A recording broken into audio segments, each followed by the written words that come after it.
이번 학기의 가장 마지막 강의입니다. PCA에 관련된 잔챙이 이슈들 정리하겠습니다. 자, 지금 생각해 보시면은 그러면은 그러니까 뭐야? 아이고. K를 1로 하면은 아이고. K를 1로 하면은 1차원으로 주는 거고 K를 2로 하면은 2차원 정사형으로 이렇게 정사형으로 쏘는 거죠, 자료들을. 자, 그러면은 몇 차원으로 줄이는 게 가장 좋을까요? 자, 이거 답은 없습니다. 정답이 없어요. 정답지가 없는 비지도 학습 기법이잖아요. 그래서 약간 주관적으로 정해야 되는데 주관적으로 정할 때 참고가 될 수 있는 지표들을 좀 소개할 예정입니다. 자, 그래서 그거보다 하나 먼저 고려하셔야 되는 게 PCA는 변수 간 스케일에 큰 영향을 받아요. 그래서 적용 전에 적당히 리스케일링을 고려하실 필요가 있습니다. 자, 그래서 오른쪽 그림이 뭐냐면은 스케일링을 하기 전이에요. 우리가 요 US 어설트 데이터 했을 때 맨 처음에 스케일링 좀 했었었죠. 그래가지고 각 변수별로 표본 분산을 1로 맞추어 주었었습니다. 표본 분산 1로 맞추기 전에 데이터 어떻게 생겼는지 기억하시나요? 4개의 차원들이 스케일이 다르죠. 어설트 같은 경우에는 기본적으로 100단이고요. 머더 같은 경우에는 뭐 0점 이렇게 들어갑니다. 자, 그러면은 PCA 정의상 분산을 최대화 시켜주고 있어요. 보통 스케일이 큰 쪽이 그냥 분산이 크죠. 그렇다면 첫 번째 PC가 어디 쪽으로 찾아지게 되겠습니까? 이 어설트랑 얼반팝 쪽이랑 비슷한 방향으로 찾아지게 돼 있죠. 그래서 보시면은 첫 번째 주성분의 방향이 되게 어설트 방향이랑 비슷하고 두 번째 주성분의 방향이 얼반팝이랑 비슷하신 걸 보실 수 있습니다. 자, 근데 우리가 원하는 정보가 그러니까 첫 번째 주성분 분산 최대화하는 게 단순히 어세트랑 얼반팝 쪽으로 가려고 뽑은 거 아니잖아요. 자료들을 적당히 잘 이렇게 나타내는 이 방향들을 고르고 싶은 거잖아요. 그러니까 이 데이터에서는 그 주성분 하나 두 개가 원래의 축이랑 비슷하게 가는 거를 원래 축이랑 첫 번째, 두 번째 주성분이 원래 축이랑 비슷하게 간다면 내가 PCA를 굳이 하는 의미가 없겠죠. 우리는 의미 있는 새로운 변수 조합을 찾아내고 싶은 건데요. 그냥 기존 변수랑 별로 다른 게 없잖아요. 자, 그래서 변수간 단위가 다르다면은 그냥 실무적으로는 일단 변수별로 그 표본 분산, 표본 편집 편차를 1로 스케일링 하신 다음에 PCA를 해서 좌측 같은 그림을 얻으시기를 권합니다. 자, 그래서 스케일링 한 다음에 이제 얘기해요. 자, 그래서 그 주성분의 개수 K를 선택할 때 뭔가 중요하게 고려할 수 있는 게 PCK, PV init Proportion of Variance Explained라는 개념입니다. 한국어로는 해서 분산 설명 비율인데 분산 설명 비율이라고 하면은 너무 고유 명사가 아니고 일반 명사 같아 보여서 그냥 좀 PV이라는 그 말을 고지고대로 좀 쓰겠습니다. 일단 이거를 PV 개념을 논하기 위해서 필요한 건 전분산 개념의 정의입니다. 전분산은 내 자료에 각 변수 방향 분산의 총합으로 정의가 됩니다. 자, 그래서 표본 평균의 자료의 표본 평균을 빵으로 만들어 뒀다면은 그 제2번째 방향으로의 그 분산이 제2번째 변수의 분산이 뭐가 됩니까? 각 컴포넌트 제곱섬이죠. 제곱섬 평균이죠. 그것을 모든 변수에 대해서 계산해 주면은 전분산이 되겠습니다. TV는 이게 잘 보시면은 n분의 i, j, xi, j 제곱이라고도 쓸 수 있겠어요. 그래서 이게 공분상행리로 쓰면 어떻게 돼요? 이게 베리언스 x 전체를 쓰시면은 이 매트릭스에서 베리언스 x1 각 변수에 대해서 분산 뜨는 게 다이오고널이죠. x4 이렇게 됩니다. 그래서 사실 TV라는 거는 봉분산 행렬의 대각 합입니다. 여러분들 혹시 트레이스라는 거 아시면은 자, 잠깐 트레이스라는 선형 대수학 개념 잠깐 소개하겠습니다. 트레이스라는 게 뭐로 정의 되냐면은 자, 트레이스 A입니다. A라는 건 여기는 뭔가 정방 행렬입니다. 가로 세로 사이즈가 똑같아요. 가로 세로 사이즈 똑같은 애에 대해서 어떻게 정의되냐면은 JN1부터 자 P/P라고 했습니다. JN1부터 P까지 갈 때 AII, AJJ 제곱들입니다. 대각선 컴포넌트, 대각선 성분들의 제곱 아니고 대각선 성분들의 그냥 썸입니다. 그래서 이 트레이스 오퍼레이터를 이용하면은 트레이스 베리언스 X라고도 쓸 수 있어요. 자, 그래서 토탈 베리언스는 그래서 각각의 변수의 총합, 표본 분산의 총합. 그래서 X의 공분산 행렬이 만약에 있으시다면 그 공분산 행렬의 대각선 합, 그냥 공분산 행렬의 트레이스라고도 이렇게 정의하실 수 있습니다. 자, 근데 트레이스가 어떤 성질이 제가 왜 갑자기 트레이스를 갖고 왔냐면은 트레이스가 만족시키는 성질이 자 1번 트레이스 정의를 잘 생각해 보세요. 이게 트랜스포저 CU나 안 CU나 정방 행렬은 트레이스가 변하지 않죠. 아니 대각이 변하지 않죠. 그래서 트레이스 CU나 안 CU나 트레이스는 똑같고요. 두 번째 이거 되게 신기한 성질입니다. 자 원래 행렬은 그냥 행렬은 그 곱셈의 교환 법칙에 성립하지 않는데 트레이스는 곱셈의 교환 법칙 안에서는 트레이스 안에서는 교환 법칙 성립합니다. 자리 바꿔서 곱해도 트레이스 똑같아요. 자 그래서 이걸로 어떤 신기한 성질을 증명하실 수 있냐면 자, x의 특이값들을 이거라고 썼을 때 x의 전분사는 이렇게 쓰실 수 있습니다. 뭐라고요? x의 전분사는 모든 특이값들의 평균과 똑같습니다. 왜죠? 자, TV는 트레이스 베리언스 X. 자, 그런데 아까 보셨죠? 요거는 자료 행렬의 X라고 했을 때 n분의 X 트랜스포즈 X라는 것을요. 세 번째 성질. 자, TR 만약에 상수에 했어요. 그러면은 상수 그냥 바깥으로 나옵니다. 그 다음에 세 번째 TRA 더하기 B행렬은 당연히 이럴 것 같죠? 그 선형은 밖으로 빼주고요. 4개를 이용해가지고 증명을 할 수 있습니다. 자, 특이값분에 이용하면은 n분의 1 W D 제곱 WT죠? 자, n 밖으로 나가고 n 그다음에 WT가 요 2번 성질에 의해서 안으로 들어올 수 있어요. 이렇게 자리 바꿀 수 있어요. n분의 1 트레이스 W 트랜스포즈 WT 제곱. 자, 근데 얘네가 뭐였어요? 아이덴티티였죠? 자, 그래서 n분의 1 트레이스 D제곱입니다.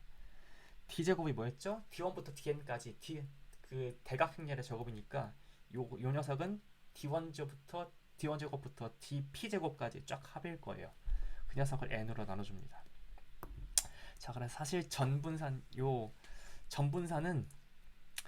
표본 평균을 만들어둔 자료 행렬의 그 특이값분에 이용하면은 특이값들 제곱의 평균값이라고 쓸 수 있습니다. 확인해 볼까요? 자, 한번 확인해 보죠. 자, 베리언스 df.s2 하면은 공분산 행렬 나오죠? 자, 지금 표준화 시켰으니까 전분산이 1, 1, 1, 1 더해서 4예요. 자, SVD df.s2 SVG에서 자, D 여기 있죠? 자, 이 녀석 D에 대해서 얘네들을 모두 제곱한 다음에 썸하고 샘플 사이즈 50이었죠? 자, 아이고 이건 수치 잠깐만 4가 아니라 3.92가 나오네? 뭐 어디서 좀 수치적인 좀 그 차이가 많이 나는데 제 생각에는 뭔가 제곱하고 썸하는 과정에서 뭔가 좀 숫자가 많이 잘린 것 같아요. 그래서 머신 프리시전 안에서는 3.9이랑 4가 같다고 할 수는 없겠지만 원론적으로는 둘이 정확히 똑같아야 됩니다. 자, 그다음에 전분산 개념도 먼저 소개했고요. 그다음에 K번째 주성분 GK의 분산은 GK의 분산은 GK는 어떻게 정해졌어요? K번째 주성분 적재 벡터를 VK라고 한다면은 VK 트랜스포 곱하기 X로 이렇게 정의되는 새로운 칼럼이었죠. 자, 그래서 여기의 내용물들은 VK 트랜스포즈 X1부터 이게 G1K였죠. 그다음에 두 번째 레코드의 K번째 주성분 점수는 VK 트랜스포즈 X2였고요. 그래서 GNK라고 하면은 XN번째 레코드를 트랜스포즈 해준 거. 그럼 요 녀석에 대해서 요 녀석들에 대해서 얘네도 평균이 제로니까 얘네의 표본 분산은 제곱 합이 되겠습니다. 제곱 평균이 되겠습니다. 자, 그러면은 얘를 다시 쓰면은 n분의 1 썸 i부터 n까지 vk xi의 제곱 되겠죠? 트랜스포즈. 자, 이것도 한번 엑서사이즈로 해보십시오. 그래서 되게 신기한 성질이 k번째 주성분의 표본 분산은 정확히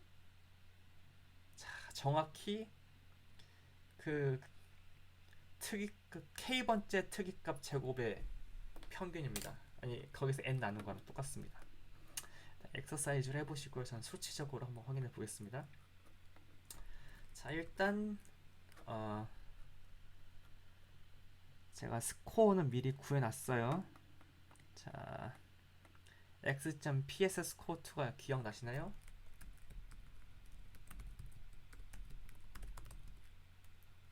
자, 어디 갔어? 아이고. 자, PC 스코어 2가 뭐였죠? 자, 50개 점들에 대한 주성분 점수였어요. 엘라베마 첫 번째 레코드의 첫 번째 주성분 점수, 두 번째 주성분 점수였던 걸 기억하시죠? 자, 그러면은 이 첫 번째 주성분 방향으로의 G1의 분산을 구하고 싶으시면은 이 녀석의 베리언스를 한번 공분산 힘열을 한번 계산해 보시면, 자, 첫 번째 주성분 방향으로의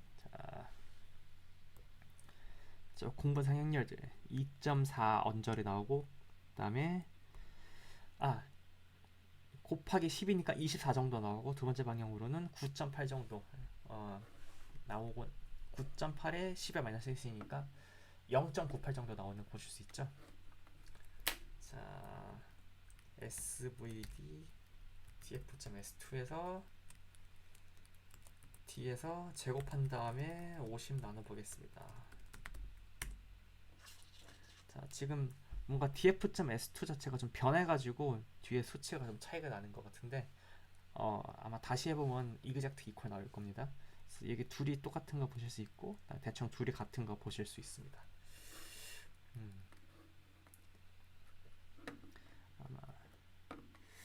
아마 둘이 같아야 되는데 왜 다르게 나오는지, 이 정도로 차이가 나면 안 되거든요. 보통 머신 프리시즌 안에서는 거의 이그젝틀리 이퀄 해야 되는데, 지금 둘이 왜 이렇게 차이가 나는지는 한번 모르겠네요.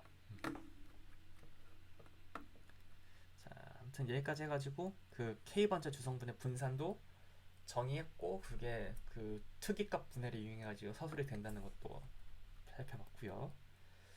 자, 정의 K번째 주성분의 설명된 분산 비율은 전분산 대비 K번째 변수의 분산의 비율로 정의됩니다. 즉, 토탈 비랜스 분의 GK라는 변수의 표본 분산으로 이 PVK가 정의됩니다.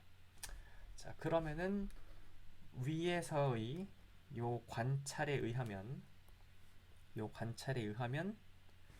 자, 예분의 예니까, 자, 모든 자료 행렬의 특이값 제곱합분의 K번째 특이값의 제곱이 되겠습니다. 자, 그럼 분모가 모두 양수고 K가 취할 수 있는 건 1부터 R이니까 이 PV라는 거는 다 0과 1 사이에 있고, 모든 k에 대해서 다 더하면은 총합이 1이라는 걸 알 수 있어요. 자, 이걸 가지고 사람들이 뭘 하느냐면요.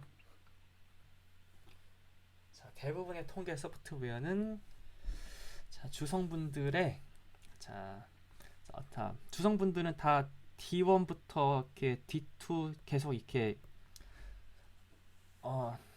디크리징 오더를 갖고 있죠. 그러니까 그 첫 번째 주성분부터 계속 R번째 주성분까지 여기 US 어설트 같은 경우에는 네 번째 주성분까지 보시면 자 이렇게 그 프로포셔널 밸런스 익스플레인들을 다 찍어 보실 수 있고 이 그림 같은 경우에는 첫 번째 주성분이 전 분산의 60%를 설명하고 그 다음 게 20%를 설명하고 그 다음 게뭐 10%그 다음에 한 뭐 6% 이하 이런 거를 설명하시는 거 보실 수 있어요. 자 어떻게 볼 수 있죠? 자 여기서 sum 자 이렇게 하면은 이 여기 정의 그대로 쓰실 수 있죠? 요 녀석들을 그리고 이거를 계산해 보시면 대충 62%, 대충 24%, 그다음에 8%, 그럼 4%라고 할 수 있어요.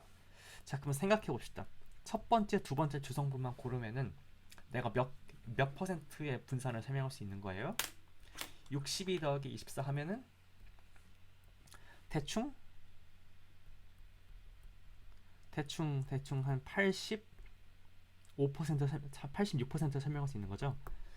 자, 전체 분산에 그러니까 변수를 4개에서 2개로 줄이면 내가 대충 그래도 분산 86%는 남길 수 있어. 이걸 남는 장사라고 생각할 수도 있고 아니면은 이 정도로는 내가 원하는 그거 얻을 수 없어라고 생각하실 수도 있겠습니다. 자, 아무튼 그래서 여러분들이 얼마나 많이 줄이고 싶느냐, 그다음에 몇 퍼센트의 그 분산 설명을 가져가고 싶느냐에 따라서 이 여기 그 주성분의 개수를 선택하시면 되겠습니다. 자, 만약에 뭐 P가 50만이야. 자, 그러면은 K 뭐 하나 두 개 해가지고 이 베리언스 X, PV, 이 누적 PV가 별로 많지 않을 수 있겠죠. 근데 K가 한 1000 정도로 1000개 첫번 K의 주성분 골랐어. 그렇다면 90% 설명했어.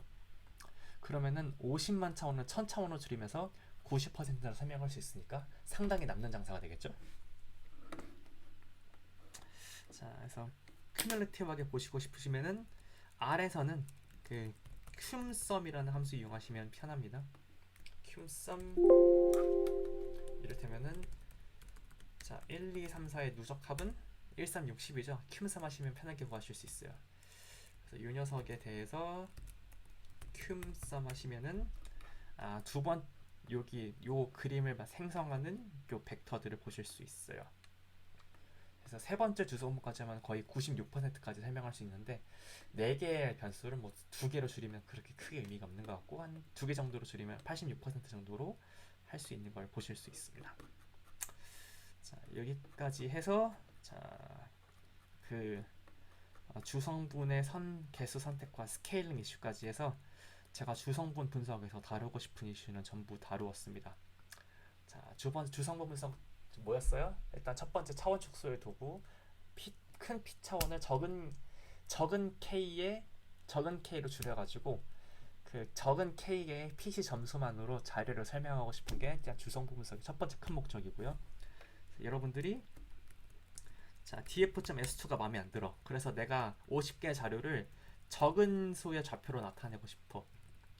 그러면은 PC 스코어 툴을 이용해가지고 나타내시면 되겠습니다. 그래서 이거를 갖고 계시면 돼요. 근데 주성분은 얘를 복원하고 싶어. 그래서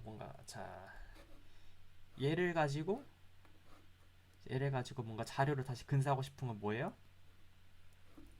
자, 지금 xy가 여기 xy가 이렇게 주어진 거고 얘네들은 뭐예요? 얘는 v1 트랜스포즈 xi고 얘는 v2 트랜스포즈 xi예요. 자, 그래서 xi를 v1 차원, v2 여기 공간으로 정사용시켰을 때 첫 번째 성분, 두 번째 성분이에요. 자, 그러면 여러분들이 원래 자료를 잃어버렸어. 그럼 여러분들이 원래 자료 없을 때 여러분들이한테 갖고 있는 건 몇 분이다? 얘네 두 개뿐이다. 그다음에 여러분들이 어, 조금 더 이 v 벡터 정보를 알고 계시다면은 자, xi의 자 스팬 v1, v2로의 정사형까지는 아실 수 있는 거죠. 정사형은 어떻게 하는 거예요? v1 트랜스포즈 x1 v1 더하기 v2 트랜스포즈 xi의 v2. 요거는 요 녀석이고요. 요거는 요 녀석이고요. 그래서 v1, v2 좌표 알고 계시다면은 우리가 x는 정확하게 표현할 수 없지만 이 정사형 위로 요 점까지는 우리가 표현할 수는 있게 됩니다. 자, 그래서 보통 사람들은 얘를 보통점 xi라고 하면은 요 정사형된 점을 내가 갖고 있는 정보를 이용해 가지고 재현한 점이라고 해서 xi 햇이라고 합니다. 자, 그래서 10.2에서 뭐 배웠습니까? 요 주성분 분석이라는 거는 xi 배역 xi 햇의 거리 제곱을 xi 햇은 내가 이 평면을 어떤 식으로 결정하냐에 따라서 다양하게 생길 수 있는 건데 주성분 분석이라는 건 뭐예요? x와 xi 햇 간의 거리를 최소화하는 이 초평면을 고르는 과정이 주성분 분석이었다. 여기까지 얘기를 했습니다. 자, 그 다음에 주성분 분석이 시각화해서 이용한 점은 뭐예요? 자, 주성분 분석의 정의상 분산을 최대화시켜. 그러니까 내가 어떤 초평면을 지금 고른 거예요? 최대한 점들이 여기서 산포에 있는 점들을 고른 거예요. 그러니까 시각화했을 때 최대한 자료들이 흩어져 있는 거 보실 수 있으니까 최대한 자료에서 많은 정보를 파악하시기에 도움이 되겠죠. 자, 그래서 PCA는 자, 분산 최대화, 거리 최소화, 시각화 도구, 자원 축소의 도구 이런 것들 다 뭉텅이로 얘기를 했는데 이 얘기들이 좀 기억에 오래 남으셨으면 좋겠습니다. 한 학기 좀 여러모로 좀 힘든 수업이었던 것 같은데 여러분들이 힘든 수업이었던 것 같은데 첫 번째로 비대면 수업이라는 측면에서 두 번째로 전공 과목에 가뜩이나 4학년 과목인데 제가 4학년 과목에다가 선속 과목 지식을 자꾸 끼얹어 가지고 많이 설명을 했어 가지고 여러분들이 많이 고생을 하셨던 것 같습니다. 여러분들의 성장에 조금이나마 도움이 된다면 저는 그걸로 족할 것 같고요. 그다음에 남은 학기 잘 마무리하시길 바라겠습니다. 네, 한 학기 고생하셨어요.